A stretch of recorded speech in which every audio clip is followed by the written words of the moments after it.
Okay, think about this. You're managing your money, right?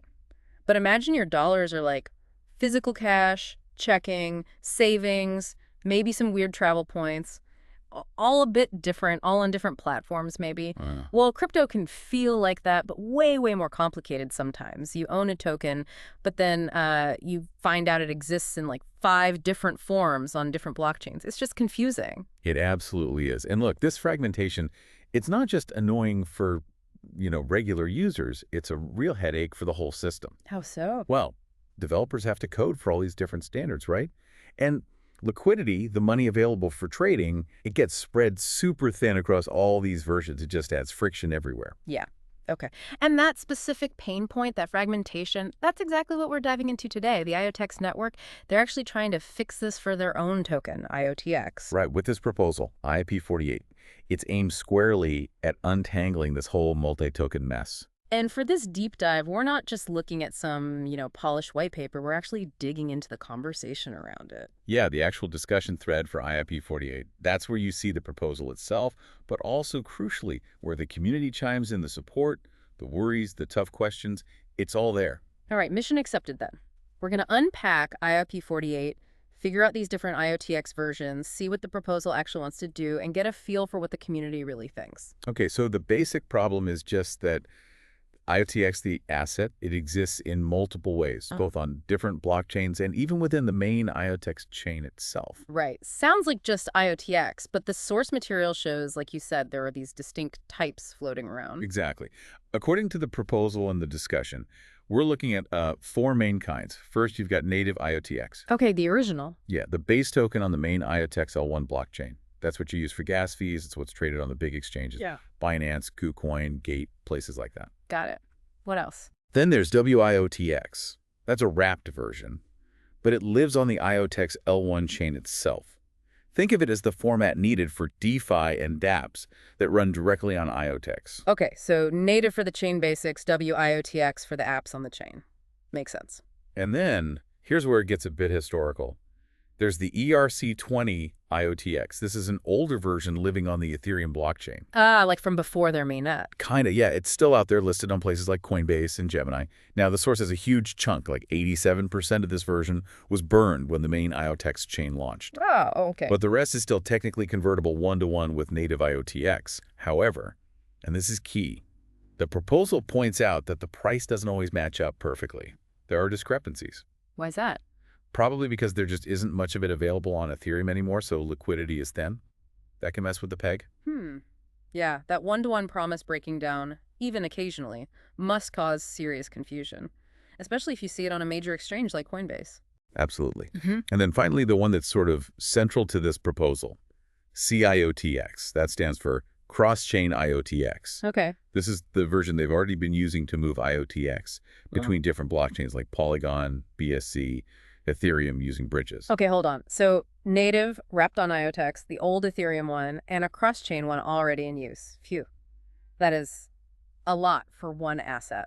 It really shows how complex things get when a network grows and starts connecting to everything else, and the proposal is pretty clear about the downsides of this mess. Yeah, what did the source say were the main problems caused by this fragmentation? Well, the big ones are market inefficiencies. Uh-huh. Because liquidity is split everywhere, you don't get consistent pricing or easy trading. It leads to complicated liquidity distribution, hard for users, hard for protocols. Right. There's also an increased technical burden. Developers have more work. Users find it harder just to move or use their tokens. And maybe the biggest thing for everyday folks is just user confusion. Yeah, like which IOTX is this? Can I send it here? Where should I even hold it? Exactly. Those questions. Okay, that definitely paints a clear picture of why they need to do something. So IP48 comes along. What's the plan for phase 1? So phase 1, according to the proposal, is kind of a pragmatic first step. It's about taking something already working and making it official. They want to formally declare CIOTX as the canonical, like the official standard cross-chain version of IOTX. Okay, so they're not creating a totally new token in phase 1. They're picking one of the existing ones. Precisely. Phase 1 isn't about inventing something new. It's about taking the existing CIOTX, which already works with bridges, and saying, okay, this is the standard way to represent IOTX on other chains from now on. And you said the CIOTX is already out there on some chains? Yeah, the source mentions it's currently used on Ethereum, Polygon, and BSC. Phase 1 wants to expand that official status to chains like Solana, Base, and another one called Unichain. And they're using existing bridge technology for this.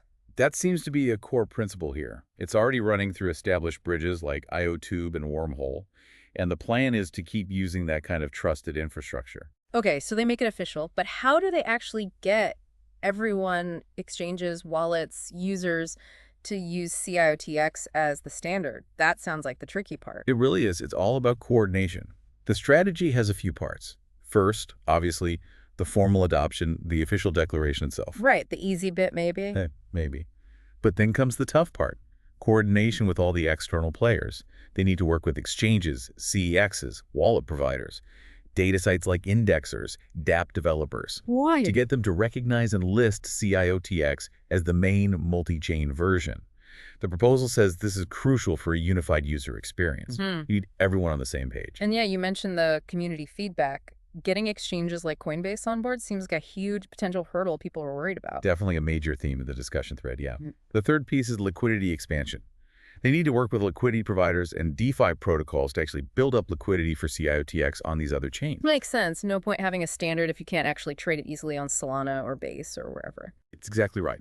Concentrating the liquidity around CIOTX should, in theory, mean better prices, less slippage when you trade, and just a smoother experience using IOTX in DeFi across different chains. They specifically mention targeting DEXs like Uniswap, Radium, QuickSwap, and PancakeSwap. Okay, and what about the nuts and bolts, the bridging tech itself? Well, the plan emphasizes using official and native bridges whenever possible for each chain. The idea is that these are usually more integrated, more sustainable, and generally trusted within their own ecosystems. So which specific bridges are they planning to use for these connections? Okay, so the proposal mentions using Wormhole to connect to Solana. That's a big cross-chain messaging system. For layer 2s like Base and Unichain, they're looking at something called Superbridge. Haven't heard of that one as much. Yeah, it's presented as sort of a standard for bridging to roll-up networks. They'll keep using their own IOTube for connections between IOTX itself and Ethereum, BSC, and Polygon. And interestingly, they also list the Binance Exchange itself as a kind of bridge, specifically for getting funds to and from BSC. Huh. Using an exchange as a bridge pathway. Okay, so phase 1 sounds very much like using existing roads and signs rather than building entirely new highways. That's a good way to put it. Leverage what works to establish the standard first. So for listeners holding or using IOTX, what's the benefit of this phase 1 approach? The proposal points out a couple of key things for users. First, and this is a big one, no migration required. At least not yet.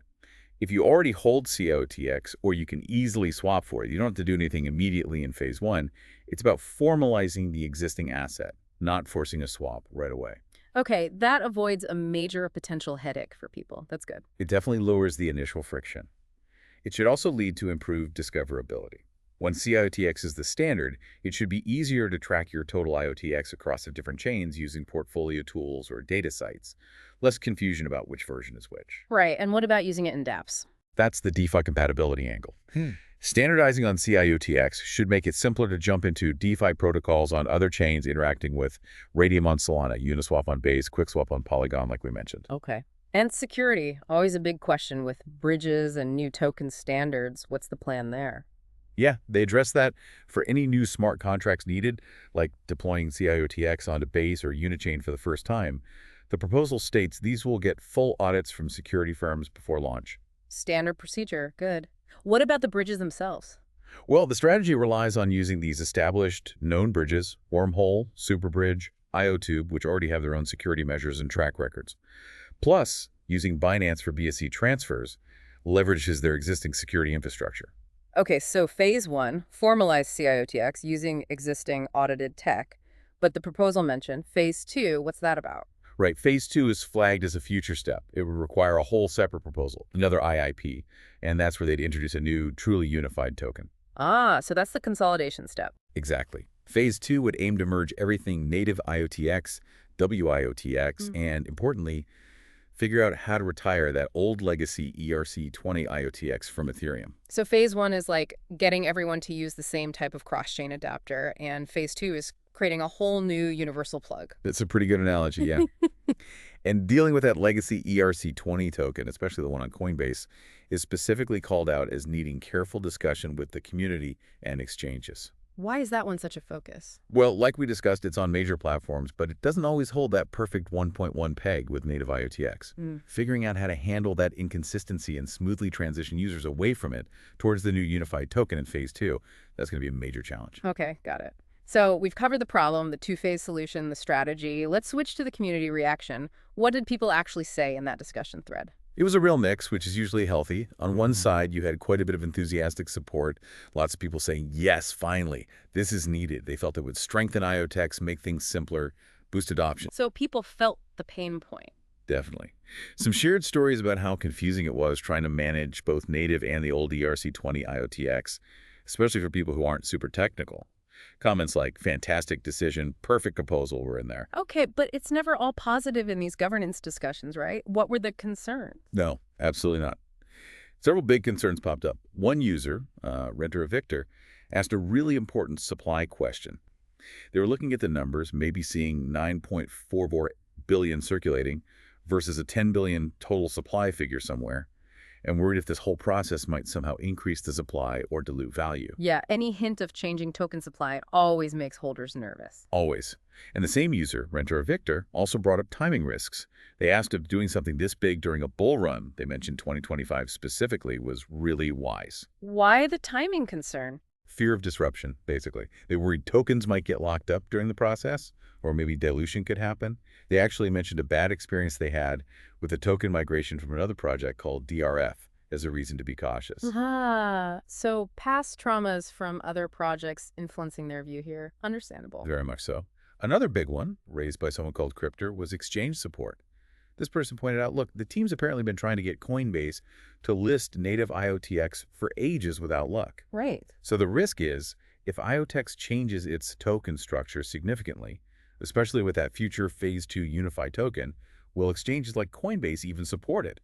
Or could they just decide to delist IOTX altogether? It's a real risk. That's a major dependency. But did that user think they should just not do anything then? Interestingly, no. They actually concluded that fixing the fragmentation problem was more important in the long run than waiting forever for CEX support that might never come.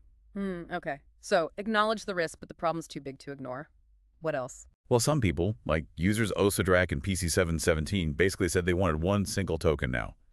They felt like Phase 1, just formalizing CITX, was kicking the can down the road. They wanted the Phase 2 solution immediately. Pretty much. They suggested maybe more drastic options like a hard fork to just kill the old ERC20 token, or setting up some kind of permanent unlimited swap between the ERC20 version and native IOTX. Basically, let's just get to a single token faster, even if it's messy. Rip off the Band-Aid approach. Exactly. And that user, PC777, also expressed some serious frustration about lack of progress and transparency.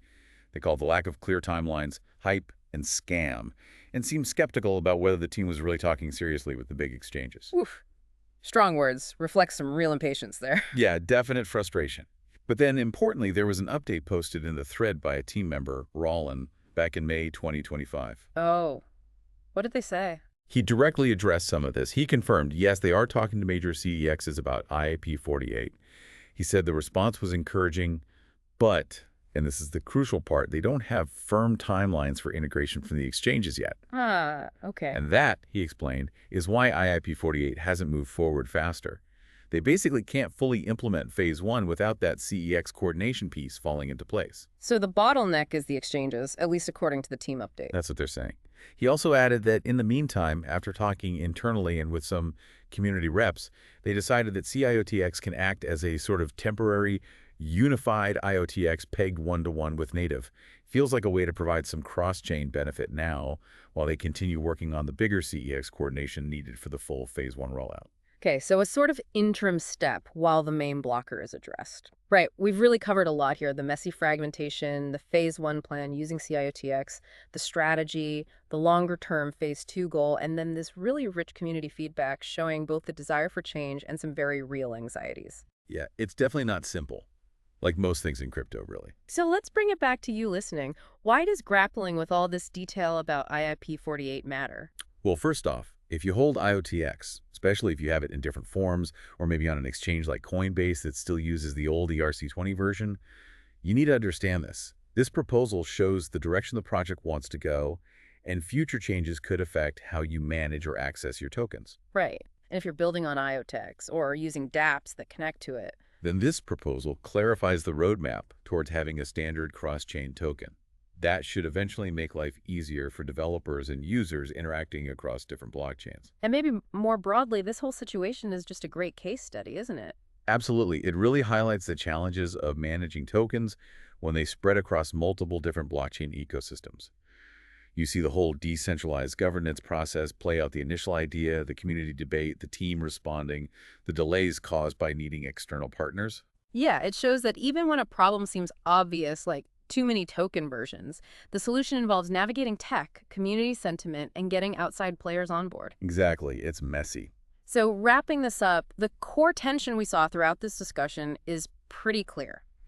There's an obvious need for IOTX to unify its token representations, Yes. right, to fix the confusion and inefficiency. Yeah, everyone seems to agree on the problem. But implementing that unification is incredibly complex. You've got the technical steps, you've got the huge challenge of coordinating with exchanges and bridges, and you have to balance this phased approach against a community that, understandably, wants a simple single token now.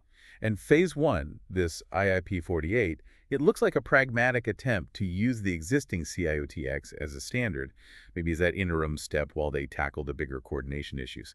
With phase two, the totally new unified token being the longer-term, more complex goal. It really feels like a balancing act, trying to make progress, dealing with ecosystem realities, and responding to those community worries about timing, risk, and transparency. A textbook example of crypto governance in action, warts and all. Which kind of leaves us with a final thought for you to chew on. When you look at this challenge IOTX is facing with IIP48, what do you think is the single biggest obstacle to truly unifying a token across all these different blockchains? Is a careful, step-by-step approach like this, building on what's there and coordinating externally, just a necessary evil for complex projects? Or should networks try for a faster, more disruptive fix, even with all the risks and potential pushback that the IOTX community brought up?